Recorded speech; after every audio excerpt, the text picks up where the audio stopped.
이사야 26장 1절에서 4절까지의 말씀입니다. 1절에서 4절까지 말씀 교독해서 읽도록 하겠습니다. 그 날에 유다 땅에서 이 노래를 부르리라. 우리에게 견고한 성읍이 있으며 여호와께서 구원을 성벽과 외복으로 삼으시리로다.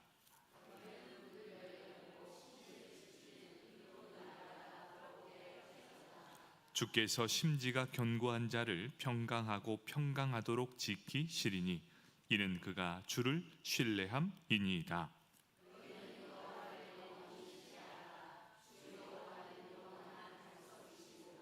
아멘. 1구역 나오셔서 구역 득송 하시겠습니다.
아멘. 감사합니다.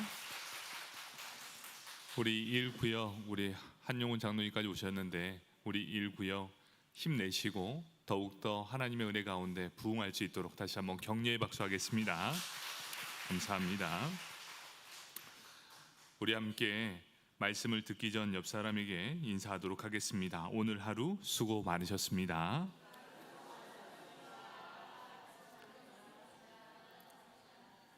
오늘 하루 수고 많으셨습니다. 여러분이 찬양할 때 박수하려면 여러분 함께 하려면 같이 하시고, 무슨 말씀 이해되십니까? 누구는 치고 누구는 안 치고 이러지 마시고 여러분 하려면 한 마음 돼서 함께 하면 됩니다. 여러분 무슨 말씀이 이해되시죠? 할면 제대로, 아셨지요? 누구는 이렇게 하고 누구는 그냥 이렇게 하고 절대 그렇게 하면 안 됩니다. 그렇지 나다나? 그렇지. 네.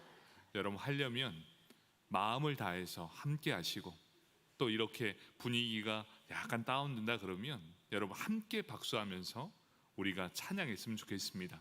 여러분이 그런 마음을 다해서, 그러면 찬양하는 사람도 힘이 나고 찬양을 듣는 우리 또 하나님도 은혜가 가득 넘쳐나게 될 거예요.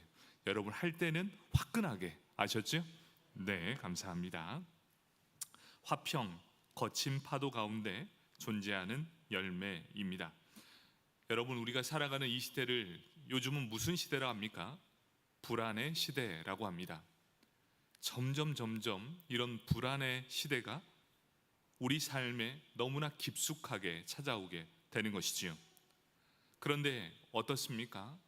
우리가 10년 전보다 지금 우리의 생활이 나아졌습니까? 아니면 더 불편해졌습니까? 실질적으로는 우리의 생활 환경은 너무나 좋아졌습니다. 여러분, 인제 지역의 20년 전, 30년 전 모습을 생각해 보십시오. 지금은 어떻습니까? 이렇게 아름다운 논밭만 있던 이곳에 집이 들어서고 또 가게가 일어서고 또 아파트가 있는 곳을 보면 10년 전보다 지금이 훨씬 더 많은 것을 누리고 살고 있다. 여러분 인정하십니까? 이렇게 좋은 곳에 살면서 우리는 계속해서 어떻지요? 불안이라는 감정을 날마다 가지고 있다.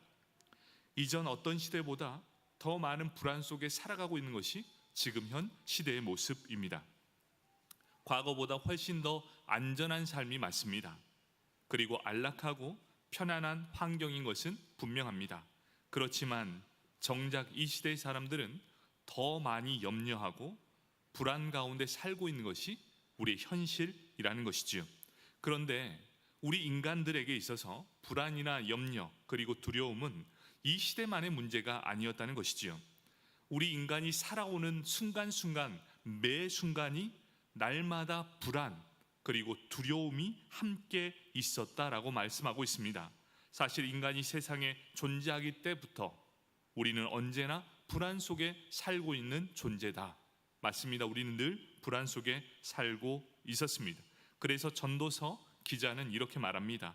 전도서 7장 14절 말씀. 형통한 날에는 기뻐하고 곤고한 날에는 되돌아 보아라. 이 두 가지를 하나님이 병행하게 하사 사람이 그의 장래 일을 능히 헤아려 알지 못하게 하셨느니라. 여러분, 하나님께서 우리의 미래가 이렇게 될 것이다 라고 분명하게 말씀하지 않고 앞으로의 일에 대해서 너희가 헤아리지 못하게 만드셨다라고 말씀합니다. 이 말씀이 어떤 것이지요? 내일 일을 장담하지 못하게 하심. 그가 누구십니까? 하나님께서 우리 장래 일을 능히 헤아리지 못하도록 불분명하게 만드신 분이 바로 하나님이시라는 것이죠. 그러면서 하나님은 이 세상 가운데 두 가지를 동시에 허락했습니다. 형통한 삶과 곤고라는 삶을 동시에 우리에게 허락해 주셨습니다.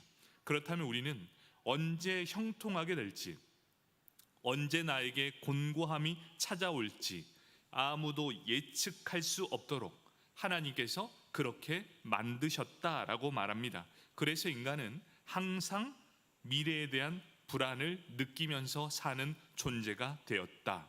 그렇다면 여러분, 진정한 평안은 어디에서 옵니까? 우리가 찬송 412장 마지막 구절 이 후렴에 뭐라고 합니까? 평안은 어디서부터 온다고요? 위로부터 온다. 여러분, 이 평안은 위로부터 오는 평안이라고 말씀하고 있습니다. 죄의 결과로 인간은 불안과 공포에 날마다 시달릴 수밖에 없다. 적어도 성도라면 무엇보다 평안을 주시는 분, 바로 여호와 하나님이라는 사실을 인정하고 날마다 말씀과 기도를 통해 하나님을 바라보며 살아가야 한다. 이렇게 말씀하고 있습니다. 오늘 우리가 읽었던 이사야 26장 1절과 2절은 이렇게 말씀합니다. 그 날에 유다 땅에서 이 노래를 부르리라. 우리가 견고한 성읍이 있으며 여호와께서 구원을 성벽과 외벽으로 삼으시리로다. 너희는 문들을 열고 신의를 지키는 의로운 나라가 들어오게 할지어다. 이렇게 말씀합니다. 평안이라는 것은 절대로 인간 스스로 만들어낼 수 없다. 그런데 여러분이 평안하기 위해서 무엇을 하고 있는지 한번 잘 보십시오. 나는 평안을 누리겠다 하면서 내 주변에 무엇으로 가득 채우고 있는가를 한번 생각해 보십시오. 그런데 하나님은 이렇게 말씀합니다. 그 모든 것이 너를 다 지킬지라도 너를 지키지 못할 것이다. 왜? 너의 마음이 공허함이 있는 이상, 너의 마음에 평안이 없고 두려움이 있는 이상 다른 무엇으로 채워도 너는 언제나 불안감에 시달리게 될 것이다. 하지만 네가 아무것도 없을지라도 하나님이 너와 함께 한다면 평강의 평강으로 너를 지키시리라 라고 말씀합니다. 마음을 평안히 갖자. 겁내지 말고 떨지 말자. 우리는 날마다 이렇게 자신을 타이르며 평안해지려고 노력해봐도 인간 스스로는 절대로 평안을 만들어줄 수 없다. 평안을 주시는 분, 그분은 오직 하나님이시다라는 것을 성경에서 우리에게 가르쳐 주고 있습니다. 하나님께서 우리의 성벽이 되어주시고 외벽, 방어벽이 되어주시며 우리를 구해주시는 분이기 때문에 우리가 평안할 수 있다라고 말씀하고 있습니다. 여러분, 타이타닉을 기억하고 계십니까? 영화 타이타닉. 절대로 파손되는 일이 없으리라 장담했던 배였습니다. 위풍당당했던 이 배가 떠날 때 수많은 사람들의 목숨을 앗아가게 된 사건. 아수라장이 된 배 위에서 모든 사람이 죽음의 공포에 떨고 있는 그 순간 평정을 유지했던 사람이 있었습니다. 그게 누구였습니까? 가파니에서 흘러나오는 첼리스트. 그 첼리스트에 그 네 줄을 가까이라는 연주를 하게 되었습니다. 그러면서 그들은 당황하지 않았습니다. 죽음을 그대로 받아들이며 의연하게 죽음을 받아들인 사람이 있었습니다. 죽음 앞에서도 그들은 평안함을 유지할 수 있었다. 여러분, 어떻게 이런 평안함을 유지할 수 있었을까요? 지금 죽어도 내 주와 가까이 한다면 내 영혼은 기꺼이 하나님과 함께할 수 있다. 여러분, 두려움이 오는 이유가 무엇인 줄 아십니까? 내가 죽을 것 같은 공포를 느낀다고 합니다. 그런데 실질적으로 절대 사람은 그런 공포로 죽을 수 없답니다. 그런데 그 죽음의 공포가 우리에게 찾아오는 이유는 그 두려움을 통해 우리를 꽉 붙들기 위함이라고 합니다. 여러분, 우리는 절대 죽을 수 없습니다. 왜 그런 줄 아십니까? 하나님께서 우리의 인생을 꽉 붙들고 계시면 우리는 죽을래야 죽을 수가 없는 인생이라는 것이지요. 바로 그 가판 위에서 내 주를 가까이 이 찬양을 연주하며 의인이 죽어갔던 이 사람들처럼 어떠한 상황 속에서도 우리 안에 평안이 있다면 어떤 상황도 더 이상 두려움의 존재가 아니라는 것입니다. 평화라는 것은 에이레네라는 히브리어입니다. 그런데 이는 전쟁이 지속되는 상황 속에서 막간의 시간을 의미하는 것이죠. 전쟁 중에 오는 평화, 이것이 바로 진정한 평화라는 것입니다. 그렇다면 어떻게 하면 이런 평화를 누릴 수 있습니까? 그 첫 번째는 주 안에서만 누릴 수 있다. 여러분, 진정한 평화는 다른 곳에선 절대로 누릴 수 없습니다. 하나님만이 주실 수 있는 평화이기 때문입니다. 이사야서 26장 3절 말씀입니다. 주께서 심지가 견고한 자를 평강하고 평강하도록 지키시리니 이는 그가 주를 신뢰함이니이다. 이렇게 말씀하고 있습니다. 참된 평강은 주님을 온전히 신뢰하는 자에게 주어지는 것임을 우리가 알 수 있는데, 여기에서 심지가 견고한 자 이렇게 말씀하고 있습니다.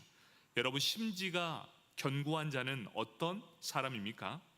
마음의 뿌리가 견고한 자, 좌로나 우로나 치우치지 않는 사람, 온도계와 같은 사람이 아니라 온도 조절기와 같은 사람이 바로 마음의 뿌리가 견고한 자, 이런 사람은 한결같은 마음을 가진 자입니다. 다윗의 예를 들어보면 그는 밑바닥을 경험했고 최고의 왕을 경험했습니다. 그럼에도 불구하고 그는 밑바닥에서도 한결같이 하나님을 섬겼던 사람, 바로 한결같은 마음을 가진 자가 바로 심지가 견고한 자라는 것이지요. 그러니까 흔들리지 않고 변함없는 믿음의 자세를 가진 사람을 말하고 있다는 것입니다. 주님께서는 그런 사람들을 평강하고 평강하도록 지켜주신다라고 말씀하고 있습니다. 여러분이 상처를 받는 일이 생기면 여러분이 가장 먼저 한다는 게 무엇입니까? 예배 생활, 기도 생활을 빠지게 됩니다. 그리고 모든 사람이 알아볼 수 있도록 나 상처받았어 이렇게 표현하고 있습니다. 여러분 한번 잘 보십시오. 여러분, 우리가 심지가 견고한 자라면 우리가 먼저 우선순위가 어떤 순위가 되어야 되겠습니까? 내 마음이 상했다면 내 마음의 평강을 지킬 수 있는 분은 바로 하나님이시라는 걸 인정하고, 우리가 평안을 누리기 위해 어디로 더 가까이 가야 됩니까? 세상이 아니라 주 안으로 더 가까이 다가가야 한다. 그렇다면 그를 평강하고 평강하도록 지켜주신다 말씀해 주셨습니다. 여기에서 평강에 평강을 더해 주신다, 이렇게 두 번 강조한 이유는 무엇입니까? 바로 이것이 중요하다는 것을 의미하고 있지요. 일시적이나 불안정한 평안이 아니라 영원하고 완전한 평안을 주시는 분, 그분이 바로 여호와 하나님이십니다. 그런데 왜 심지가 견고한 자를 평강하고 평강하도록 지켜주십니까? 그 다음 단어가 중요합니다. 지키시리니, 그 다음에 뭐가 나옵니까? 이는 이십니다. 바로 이것은 지키시는데 그가 주를 신뢰함이라. 그러니까 지키심과 주를 신뢰함은 동일한 선상에 있습니다. 누가 지켜주십니까? 우리 하나님이 지켜주시는데 누구를 지켜주십니까? 주를 신뢰하는 자를 지켜주신다. 그렇다면 우리에게 답이 나왔습니다. 어떤 사람을 하나님은 지키십니까? 평강에 평강을 주시도록 우리를 지키십니까? 바로 여호와 하나님을 신뢰하는 자, 주 안에 가까이 가는 자, 심지가 견고한 자를 주께서 평강하고 평강하도록 지켜주신다. 왜? 그가 주를 신뢰하기 때문이다. 내가 기분 좋을 때는 주를 신뢰하다가 내가 기분이 나쁘면 주를 신뢰하지 않고 세상에 살아가는 자는 하나님도 그를 지켜주지 않으신다. 여러분, 누구를 지켜주시겠습니까? 하나님은 오늘 본문에서 심지가 견고한 자, 그 가운데 뿌리를 깊게 내리면서 자로나 우러나 치우치지 않으며 환경에 영향받지 않으며 그리고 마음에 요동치 않으며 그곳에 우뚝 서 있는 사람은 하나님이 그를 지키신다라고 분명하게 말씀해 주고 있다는 것이지요. 여러분, 그 자리를 지키십시오. 여러분이 지켜내셔야 합니다. 가정에서도 여러분의 일을 지켜내야 합니다. 교회 안에서도 마찬가지입니다. 우리 최성경 원사님이 기도하셨는데 모든 섬기는 분들 때문에 우리 교회가 이렇게 든든하게 세워져 갑니다. 여러분이 그 자리를 지켜주심에 우리 교회가 이렇게 든든하게 세워지는 거예요. 여러분, 심지가 견고하다는 건 치우치지 않는 것, 그리고 흔들리지 않는 것입니다. 그리고 언제나 주님과 함께 동행한다. 그러면 우리가 왜 이 하나님을 신뢰해야 합니까? 그 답은 이사야 26장 4절에 나왔습니다. 너희는 여호와를 영원히 신뢰하라. 주 여호와는 영원한 반석이심이로다. 여러분, 하나님은 절대로 흔들림 없으셨습니다. 우리를 지으시고 우리에게 약속을 주신 후에 단 한 번도 그 약속을 바꾸신 적 없으시고 단 한 번도 우리를 사랑하지 않는 적 없으시고 영원 전부터 영원 후까지 시작과 끝 자체를 영원한 반석 위에 세워져 있다. 이 하나님은 신뢰할 만하다라고 말씀해 주고 있습니다. 조금 신뢰하고 잠깐 반석이 되어주시는 것이 아니라 영원히 신뢰할 수 있는 대상이고 우리의 영원한 반석이 되시는 분, 그분이 바로 여호와 하나님이시다. 이 같은 맥락에서 그럼 평강은 어떻게 찾아올 수 있습니까? 주 안에서 기뻐할 때 우리에게 찾아올 수 있다는 것입니다. 바울은 빌립보서 4장 4절에 이렇게 말씀하고 있습니다. 주 안에서 항상 기뻐하라. 내가 다시 말하노니 기뻐하라. 여러분, 하나님의 사랑을 경험한 자만이 참된 사랑의 열매를 맺을 수 있습니다. 하나님께 사랑을 많이 받아본 사람은 하나님의 사랑을 그대로 흘려보낼 수 있다라고 말씀하고 있죠. 그렇다면 이 의미가 무엇입니까? 하나님의 참된 사랑의 열매를 맺은 사람만이 참된 기쁨의 온도 조절기가 될 수 있다라는 것을 말씀해 주고 있습니다.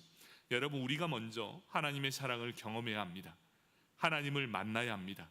그래야 내가 만난 하나님을 전할 수 있게 된다는 것이죠. 바로 이것에서부터 참된 기쁨이 있고 참된 평안이 시작되게 된다는 것입니다. 여러분, 하나님을 만난 사람은 어떻습니까? 그 사람 안에서 평강이 흘러나오게 된다. 우리가 계속해서 저녁 예배 때 살펴보는 열매가 무엇입니까? 사랑의 열매, 희락의 열매, 화평의 열매. 우리가 이 세 가지 열매를 살펴보았습니다. 이 모든 열매는 어디에서 맺혀집니까? 주 안에 거할 때 맺혀지는 열매라는 것을 분명하게 말씀하고 있습니다. 그렇다면 어떻게 하면 이 평안을 누릴 수 있는가? 우리가 누릴 수 있는 귀한 은혜는 아무것도 염려하지 말고 감사함으로 기도할 때 우리가 얻어지게 된다는 것입니다. 여러분, 우리 믿음의 사람들에게 가장 큰 무기가 있다면 그 무기는 무엇입니까? 바로 기도라는 무기. 여러분이 기도를 시작하면 하나님이 움직이십니다. 여러분, 이것은 대단히 큰 능력입니다. 여러분, 기도하십시오. 그러면 기도하면 누가 움직이십니까? 하나님이 움직이십니다. 여러분이 기도하시면 하나님이 열심히 일하십니다. 여러분이 한마디, 너무나 힘들어서 아버지 한마디만 해도 하나님은 그 마음을 아시고 움직이십니다. 여러분, 기도한다는 건 하나님을 신뢰한다는 것이고, 기도하는 백성은 하나님께서 친히 움직여 주신다는 말씀입니다. 모든 성령의 열매가 그렇듯 이 화평의 열매 역시 나의 의지, 힘만으로는 절대로 맺을 수 없다라는 것이죠. 여러분, 하나님께서는 우리에게 무엇이라 말합니까? 지혜가 없는 자 지혜를 구하라. 내가 너희에게 지혜를 줄 것이다. 너희의 연약함이 있느냐? 너희의 연약함을 나에게 아뢰어라. 그럼 너희를 고쳐주리라. 여러분, 하나님과 우리가 한 번쯤은 정말 믿음의 싸움을 한번 해야 되지 않겠습니까? 내 연약함이 있다면 그 연약함을 가지고 하나님 앞에 전심을 다해 한번 기도해야 되지 않겠습니까? 그것을 뛰어넘을 수 있는 하나님의 은혜가 나에게 찾아올 수 있도록 한번 하나님과 믿음의 씨름을 한번 해야 되지 않겠습니까? 야곱이 야곱방에서 만났던 그 하나님과 그 씨름을 했던 그것처럼 우리도 한 번쯤은 하나님과 한번 씨름을 해보기를 원합니다. 여러분이 가지고 있는 기도의 제목, 바로 그것이 우리가 해야 될 열매인 줄 믿습니다. 우리가 도저히 용서할 수 없는 사람을 용서하는 것, 나 자신도 불안하고 두려운 상황 속에 가족과 이웃에게 하나님의 소망을 전해야 하는 평강은 오직 기도와 간구를 통해 맺혀질 수 있다라고 말씀하고 있습니다. 빌립보서 4장 6절에서 7절 말씀입니다. 아무것도 염려하지 말고 다만 모든 일에 기도와 간구로 너희 구할 것을 감사함으로 하나님께 아뢰라. 그리하면 모든 지각에 뛰어난 하나님의 평강이 그리스도 예수 안에서 너희 마음과 생각을 지키시리라. 아멘. 여러분, 너의 기도에 응답해 줄게가 아니라 하나님께서 우리에게 허락하신 것이 무엇입니까? 하나님의 평강이 그리스도 예수 안에서 너희 마음과 생각을 지켜줄 것이다. 불안에 떠는 이 시대 안에서 우리에게 주신 말씀이 무엇입니까? 내일이 불안하십니까? 불안하면 기도하십시오. 그리고 주 안에 거하십시오. 그리고 하나님께서 길을 내어 주시도록 여러분이 마음을 다해 기도하십시오. 그러면 하나님께서 우리에게 허락하신 것이 무엇입니까? 너희의 마음에 평강을 더해 줄 것이다. 너희가 어디를 가든지 이곳에 너로 인해서 평강의 귀한 향기가 온 주변에 영향을 미치게 될 것이다 라고 말씀하고 있어요. 내 힘으로 맺는 내 열매가 아니라 성령이 내 안에서 맺혀져 가는 성령의 열매가 맺혀지게 된다. 여러분, 성령의 열매가 맺혀지면 어떻게 되는 줄 아십니까? 내 주변에 영향력을 끼치기 시작합니다. 나로 인해 가정이 살게 될 것이고, 나로 인해 교회가 살게 될 것이고, 나로 인해 우리 대한민국이 살게 될 것입니다. 바로 이것이 성령의 열매라는 것입니다. 말씀을 정리하도록 하겠습니다. 내가 바라는 화평, 성령이 말하는 화평의 차이점이 무엇입니까? 우리가 바라는 화평은 안정적인 상태, 그리고 지속적으로 유지되는 것, 우리는 이것을 요구하고 있습니다.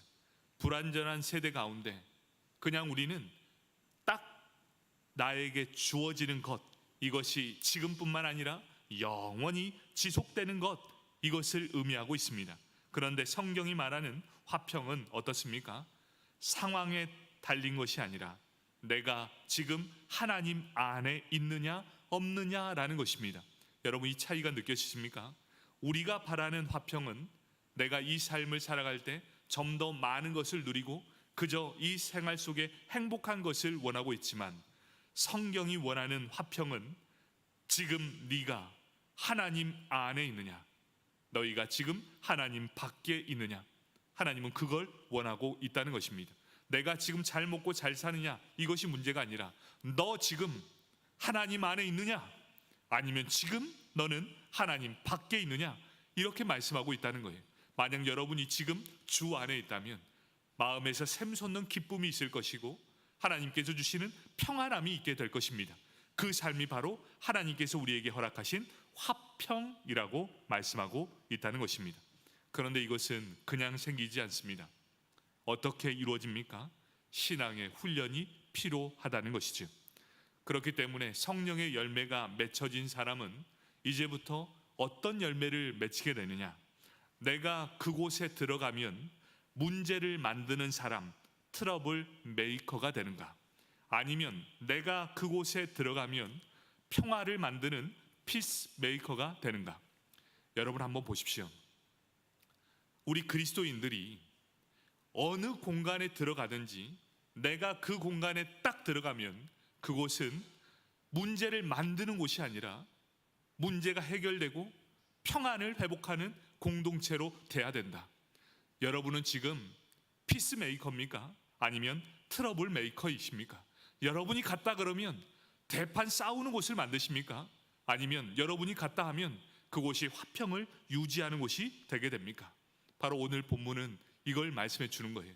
너희가 주 안에 거하고 있다면 너희가 어디를 가든지 너로 인해 가정이 화목하게 될 것이고, 네가 어디에 가든지 그 공동체가 행복하게 될 것이고, 그를 통해 교회가 화목하게 될 것이다. 저는 우리 인제 장로교회가 바로 이런 성령의 열매가 가득 맺히길 축복합니다. 그래서 여러분들이 있는 곳곳마다 화평의 열매가 가득했으면 좋겠어요. 여러분, 화평의 열매가 있으므로 여러분 가정에 딱 들어가면 모두가 다 화평해지는 피스메이커가 되는 거예요. 한 여기에서 보니까 한 두세 명 정도는 트러블 메이커가 있는 것 같은데, 여러분 절대 그러면 안 됩니다. 여러분, 우리 교회는 이제 여러분이 가는 곳곳마다 그냥 화평이 되었으면 좋겠습니다. 여러분 이해되십니까? 우리 예수를 믿는 사람입니다. 내가 주 안에 있는가, 주 밖에 있는가? 내가 만약 주 안에 있다면 나는 이제부터 화평의 열매를 맺겠습니다.